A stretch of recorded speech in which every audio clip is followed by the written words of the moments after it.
Tonight we will be picking up the reading of My Antonia by Willa Cather. This has been a slow burn effort on the channel, working through. I know readings aren't for everyone, so we do it occasionally, but wanted to put in another entry as we slowly work through the book. So we are in book 2 and picking up on chapter 3.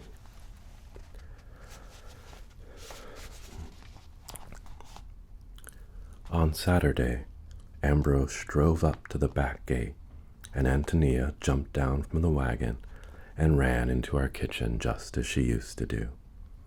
She was wearing shoes and stockings and was breathless and excited. She gave me a playful shake by the shoulders. "You ain't forget about me, Jim." Grandmother kissed her. "God bless you, child. Now you've come, you must try to do right and be credit to us." Antonia looked eagerly about the house and admired everything. "Maybe I be the kind of girl you like better now I come to town," she suggested hopefully. How good it was to have Antonia near us again, to see her every day and almost every night. Her greatest fault, Mrs. Harling found, was that she so often stopped her work and fell to playing with the children. She would race about the orchard with us, or take sides in our hay fights in the barn, or be the old bear that came down from the mountain and carried off Nina. Tony learned English so quickly that by the time school began, she could speak as well as any of us. I was jealous of Tony's admiration for Charlie Harling, because he was always first in his classes at school and could mend the water pipes or the doorbell and take the clock to pieces. She seemed to think him a sort of prince. Nothing that Charlie wanted was too much trouble for her. She loved to put up lunches for him when he went hunting, to mend his ball gloves and sew buttons on his shooting coat, baked the kind of nut cake he liked, and fed his setter dog when he was away on trips with his father. Antonia had made herself cloth working slippers out of Mr. Harling's old coats, and in these she went padding about after Charlie, fairly panting with eagerness to please him. Next to Charlie, I think she loved Nina best. Nina was only 6, and she was rather more complex than the other children. She was fanciful, had all sorts of unspoken preferences, and was easily offended. At the slightest disappointment or displeasure, her velvety brown eyes filled with tears, and she would lift her chin and walk silently away.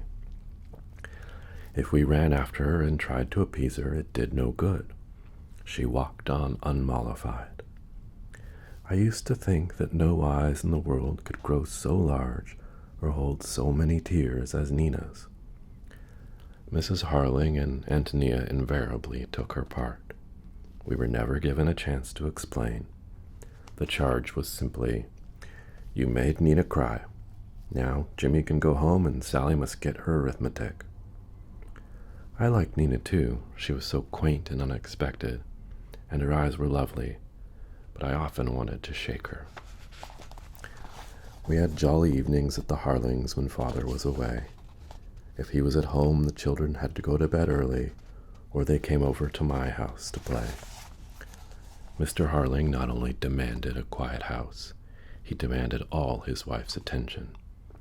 He used to take her away to their room in the West Ell and talk over his business with her all evening.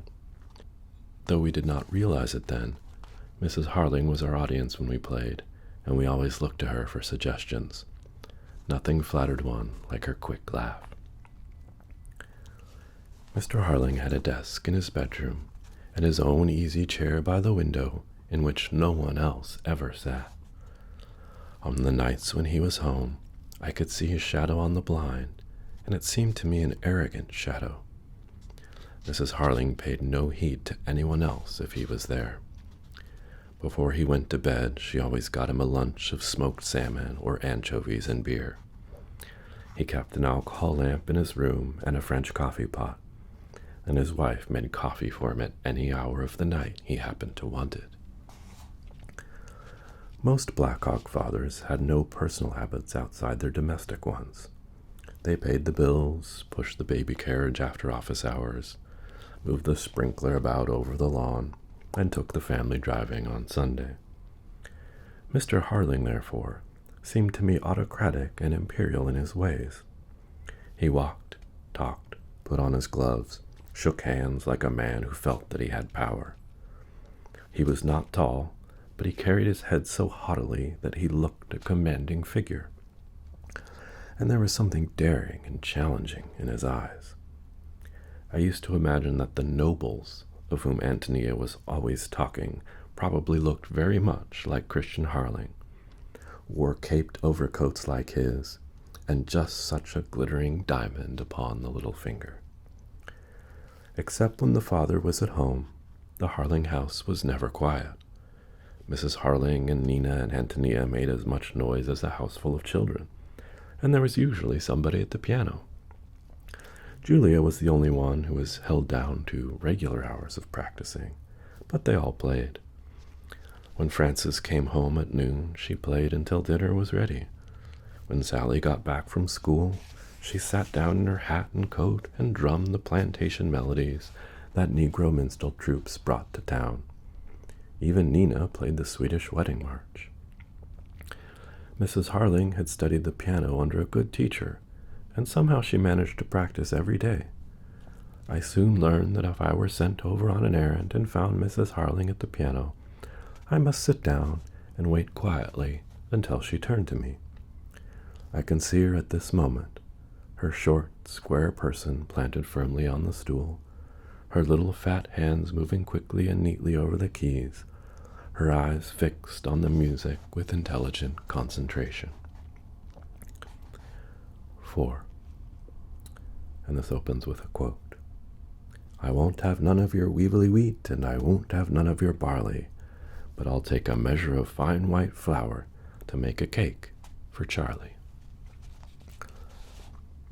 We were singing rhymes to tease Antonia while she was beating up one of Charlie's favorite cakes in her big mixing bowl. It was a crisp autumn evening, just cold enough to make one glad to quit playing tag in the yard and retreat into the kitchen. We had begun to roll popcorn balls with syrup when we heard a knock at the back door, and Tony dropped her spoon and went to open it. A plump, fair-skinned girl was standing in the doorway. She looked demure and pretty, and made a graceful picture in her blue cashmere dress and little blue hat, with a plaid shawl drawn neatly about her shoulders and a clumsy pocketbook in her hand. "Hello, Tony. Don't you know me?" she asked in a smooth, low voice, looking in at us archly. Antonia gasped and stepped back. "Why, it's Lena. Of course I didn't know you so dressed up." Lena Lingard laughed as if this pleased her. I had not recognized her for a moment either. I had never seen her before with a hat on her head, or with shoes and stockings on her feet for that matter. And here she was, brushed and smooth and dressed like a town girl, smiling at us with perfect composure. "Hello, Jim," she said carelessly, as she walked into the kitchen and looked about her. "I've come to town to work too, Tony." "Have you now? Well, ain't that funny?" Antonia stood ill at ease and didn't seem to know just what to do with her visitor. The door was opened into the dining room, where Mrs. Harling sat crocheting and Frances was reading. Frances asked Lena to come in and join them. "You are Lena Lingard, aren't you? I've been to see your mother, but you were off herding cattle that day. Mama, this is Chris Lingard's oldest girl." Mrs. Harling dropped her worsted and examined the visitor with quick, keen eyes. Lena was not at all disconcerted.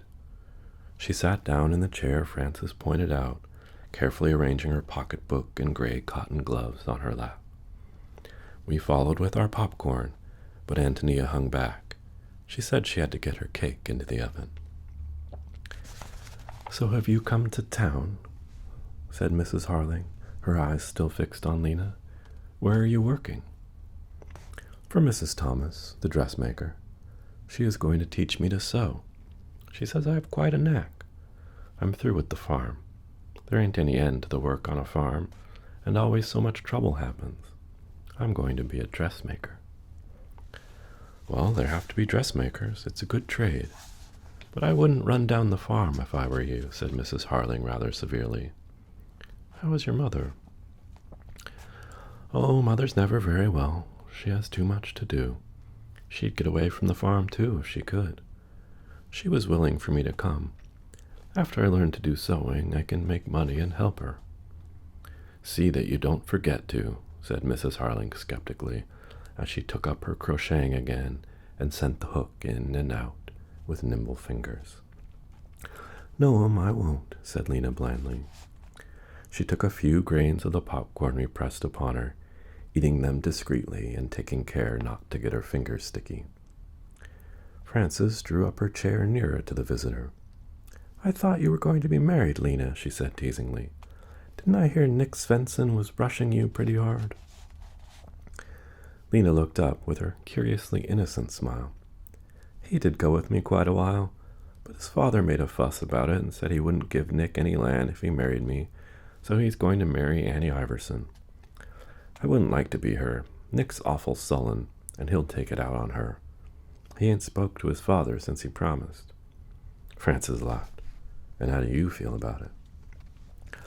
I don't want to marry Nick or any other man, Lena murmured. I've seen a good deal of married life, and I don't care for it.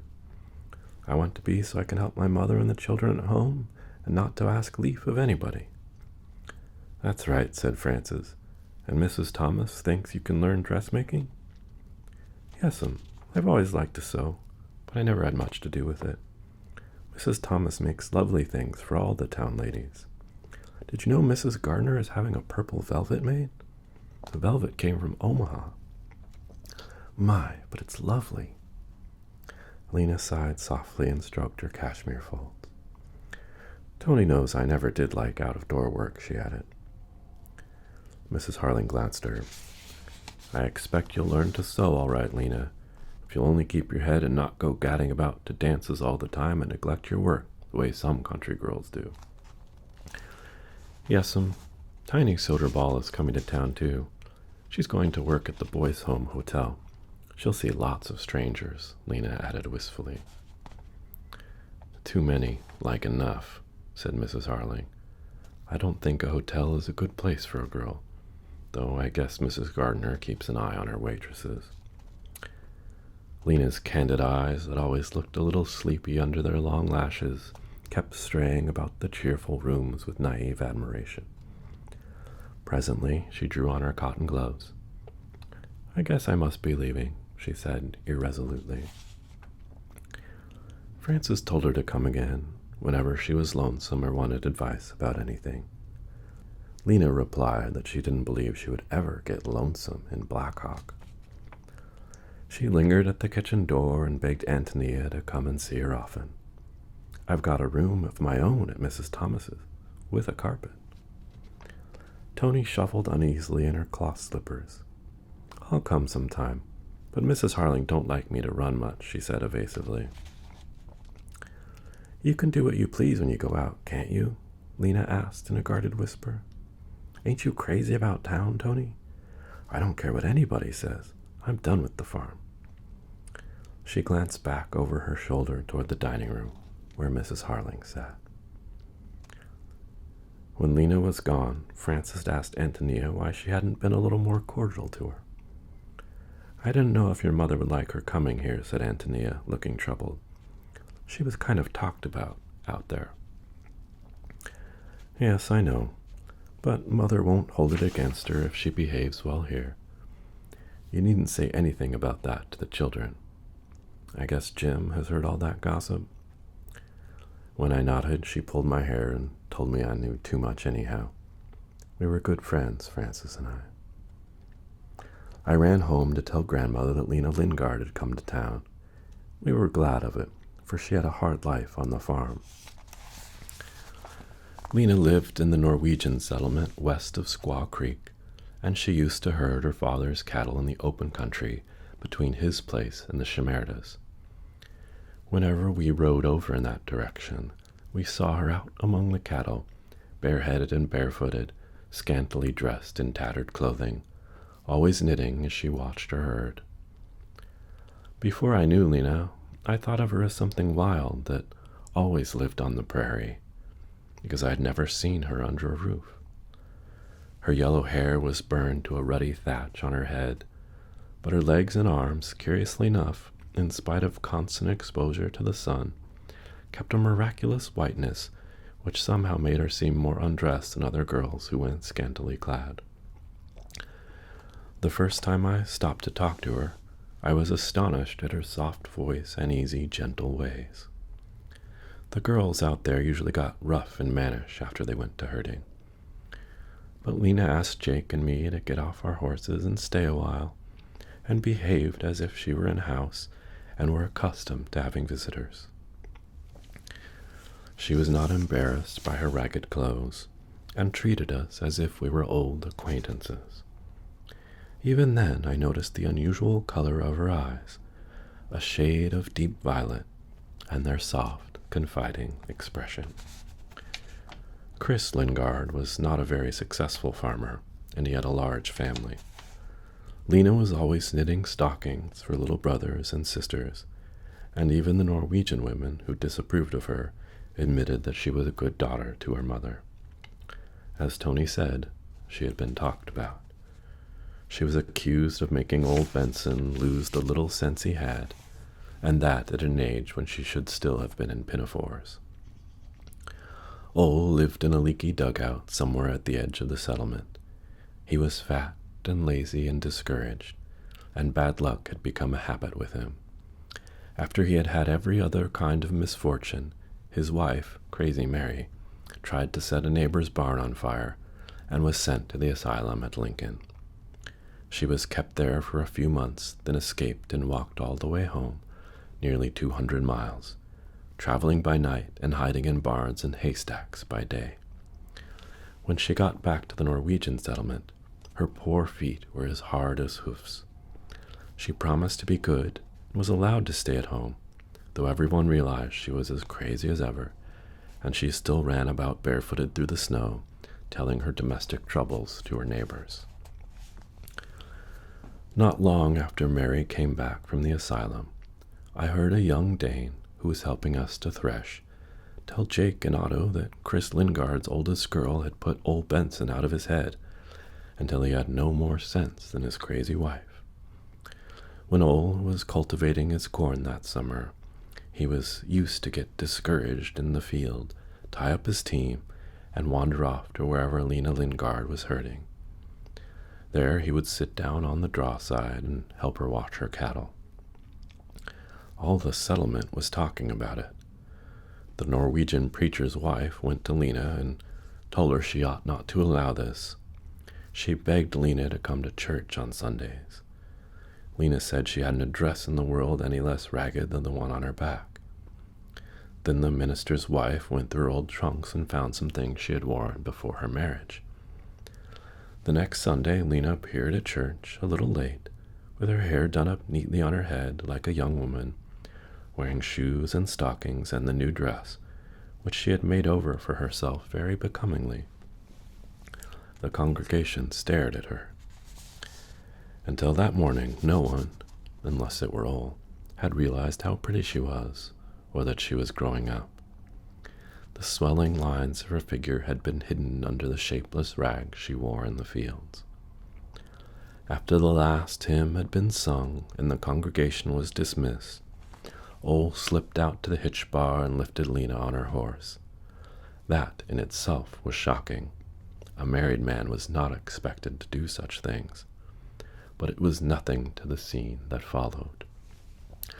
Crazy Mary darted out from the group of women at the church door and ran down the road after Lena, shouting horrible threats. "Look out, you Lena Lingard, look out. I'll come over with a corn knife one day and trim some of that shape off you. Then you won't sail around so fine, making eyes at the men." The Norwegian women didn't know where to look. They were formal housewives, most of them, with a severe sense of decorum. But Lena Lingard only laughed her lazy, good-natured laugh and rode on, gazing back over her shoulder at Ole's infuriated wife. The time came, however, when Lena didn't laugh. More than once, Crazy Mary chased her across the prairie and round the Shimerda's cornfield. Lena never told her father. Perhaps she was ashamed. Perhaps she was more afraid of his anger than the corn knife. I was at the Shimerda's one afternoon when Lena came bounding through the red grass as fast as her white legs could carry her. She ran straight into the house and hid in Antonia's feather bed. Mary was not far behind. She came right up to the door and made us feel how sharp her blade was, showing us very graphically just what she meant to do to Lena. Mrs. Shimerda, leaning out the window, enjoyed the situation keenly, and was sorry when Antonia sent Mary away, mollified by an apronful of bottled tomatoes. Lena came out from Tony's room behind the kitchen, very pink from the heat with feathers, but otherwise calm. She begged Antonia and me to go with her and help her get her cattle together. They were scattered and might be gorging themselves in somebody's cornfield. Maybe you lose a steer and learn not to make somethings with your eyes at married men, Mrs. Shimerda told her hectoringly. Lena only smiled her sleepy smile. I never made anything to him with my eyes. I can't help it if he hangs around, and I can't order him off. It ain't my prairie. We'll pause there. I hope you have a wonderful evening. Good night.